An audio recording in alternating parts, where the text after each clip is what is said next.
Hey, JP here. These are 5 tips for high altitude balloon flights. If you're just getting started in launching weather balloons, or if you've done a few and want to make the process go better, you're at the right place. You know, we've all accidentally let go of a balloon at a birthday party when we were 6. It goes up. How hard could it be?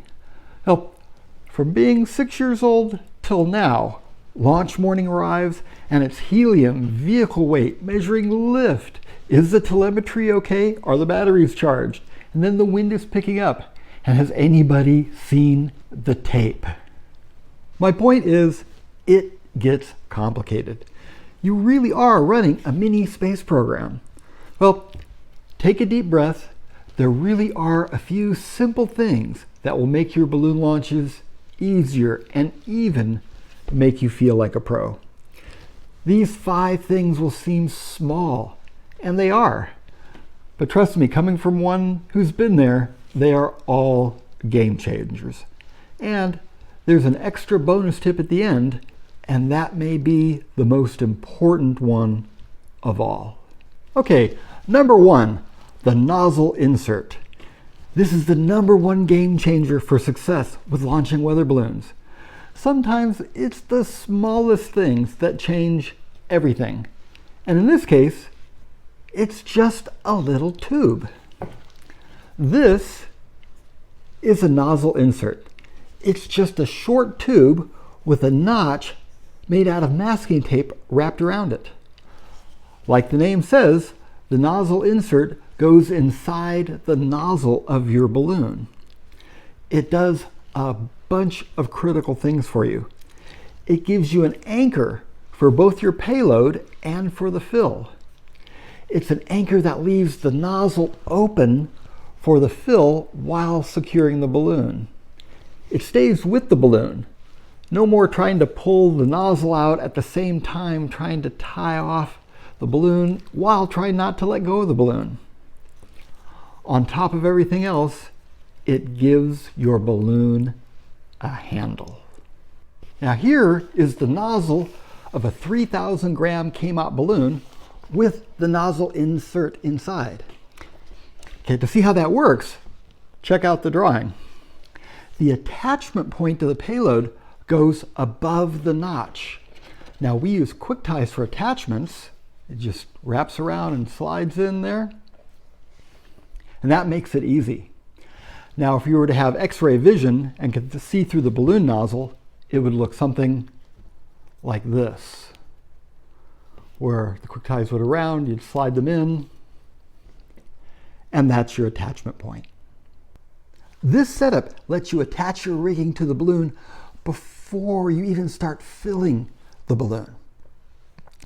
And that means that all you need to do after the helium fill is done is close off the nozzle with another quick tie. Then you just clip the extra ties, the ends on the quick tie, and put a little tape over any sharp ends that you have. The nozzle insert is a simple part, and there are lots of ways to make one. The simplest way is to take a cardboard tube, like this toilet paper roll tube, and put a wrap of carbon fiber with epoxy resin around it. You can even make your own tube out of paper if you need to make a smaller one or a custom size for your balloon. We made a little mold so we can cure them in a vacuum bag to squeeze out any extra resin. If you're not obsessed about shaving off that extra 5 grams, that's probably overkill. The most important part is the stiffness. You don't want it to flex under the rigging. How strong is strong enough? How can you tell? Well, you just grab it with one hand and squeeze. If you can't flex it, then your payload can't either. We've used 2 wraps of carbon for payloads up to 60 pounds. It turns your balloon nozzle into a pipe, and it just plain makes it easier to work with. It's tempting to use a length of PVC pipe. We don't. They're never the right size for any balloon, and they're heavy.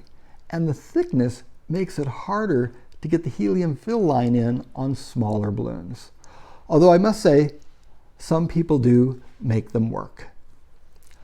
Most of the time, you get them back at the end of the flight, still stuck in the nozzle at the end of your balloon rigging.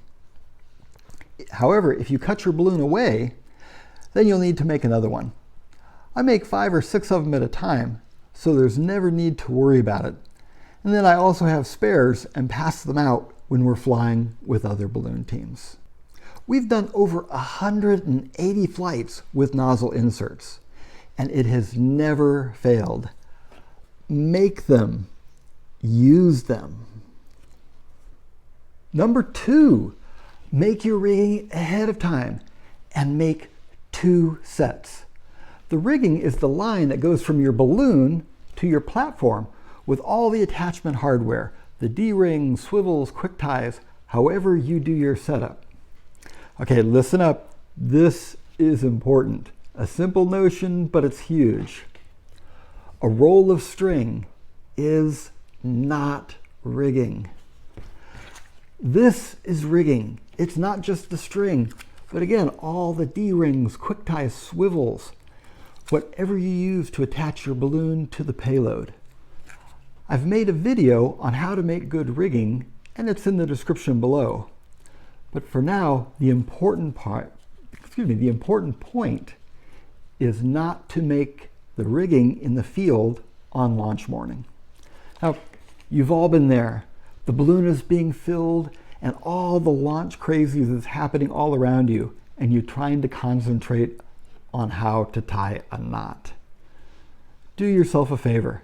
Make your rigging days before your launch while you're inside quietly by yourself at the table with a cup of coffee. All the difference in the world. I can hear some of you saying, hey, I make the length of the line custom for the conditions of the day. A long line for calm days and a short one for windy days. That's great. So do we. Pre-make multiple sets of rigging for both windy and calm days. Make both of them and then put them in separate Ziploc bags marked long and short. And then, here's the real secret, make 2 of each type. You make 2 of each so when your rigging gets tangled just before liftoff or someone steps on it and grinds dirt into the weave, no problem. You have a second one to swap out and you don't lose a moment. If I'm launching one balloon, I have 4 sets of rigging with me, 2 for low wind and 2 for high wind. If I'm launching 6, that means 24 sets. I actually make 30 just to have a few spares. Now, it sounds like a lot of work, but it is totally worth it. For one thing, it keeps you from scrambling to find D-rings on flight morning. Come on, I know you've been there. The ones that you don't use are ready for your next launch, and suddenly you're ahead of the game. Number 3, write and use a checklist. Checklists are easy to make. Make a list of everything you think you need to do. Everything from the moment you show up at the launch site to when you let go of the balloon.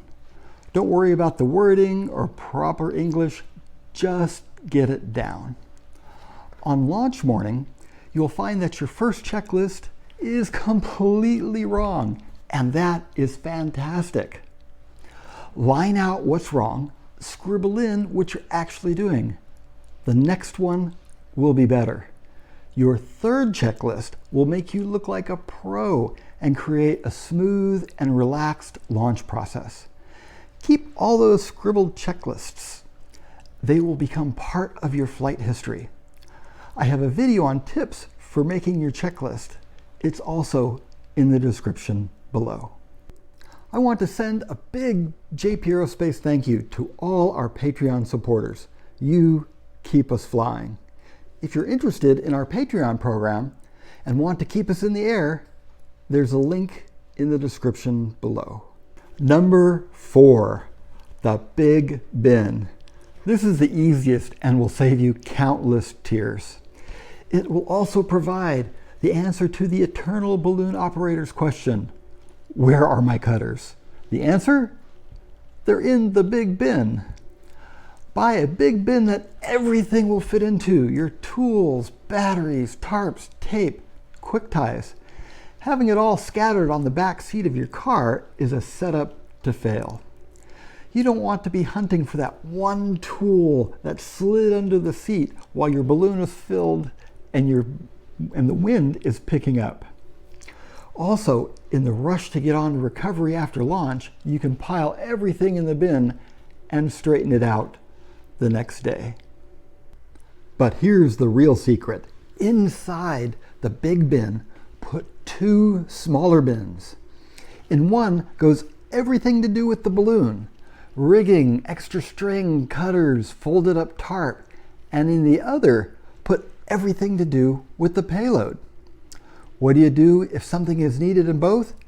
Get 2 of them, 2 rolls of tape, 2 sets of cutters, whatever it is.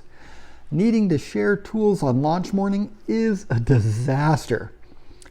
Everyone gets their own roll of tape. This is especially important if you have a lot of people working on the launch. The balloon flights naturally organize themselves into balloon teams and vehicle teams. However, the 2 separate bins is also a mission saver if it's just you by yourself. You know where everything is without thinking. The big bin can also be your road to the future. The big bin becomes 4 big bins. Then it becomes the van, and then the big cargo truck, and then the launch facility. At least that's how it's worked for us. Your big bin is infrastructure. Number 5, write your flight down. Make a physical flight log and use it. Have a clipboard with real paper on it and write down the flight data during the flight. Capture time, position, and altitude. And if you want to get really carried away, make yourself a form. Here's the one I use. We write down a position about every 5 minutes. It doesn't need to be at a precise interval.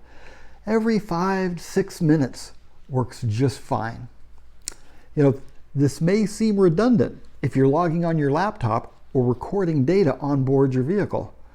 But when there's a problem, it will save your bacon.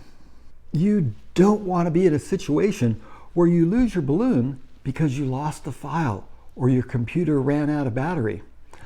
What if halfway during your flight your computer died or your telemetry stopped or Godzilla ate your antenna? That data on the sheet will tell you where your balloon will land. It gives you direction, speed, and also climb rate is in there. You can work out your climb rate at any given moment. We tend to think of the climb rate as a static thing.